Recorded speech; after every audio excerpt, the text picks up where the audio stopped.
Bonjour, mon nom est Charles, je suis le représentant de l'équipe 19 pour le projet au baccalauréat hiver 2026 et je vais vous présenter notre projet.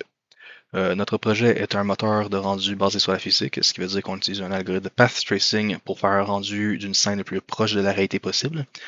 Ici, on a notre interface utilisateur qui nous permet de visualiser nos scènes avant le rendu.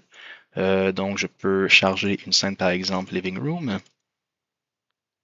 Une fois que la scène est chargée, on peut déplacer la caméra et la mettre dans une position que l'on veut. Par exemple, comme ceci. Une fois qu'on a la caméra à la bonne position, on peut changer le type de visualisation qu'on veut avoir. Euh, Peut-être pour faire quelques changements, ce qui nous permet de voir ce que les ombres vont potentiellement ressembler. Une fois que tout est beau, on peut appuyer sur le bouton de rendu, ce qui va nous permettre de modifier certains paramètres du rendu, par exemple le nom du fichier, la largeur de l'image, le nombre d'échantillons par pixel, le nombre de rebonds maximum des rayons dans la scène, l'angle de défocus qui va rajouter un flou non à notre image, et l'aspect ratio pour la hauteur de l'image.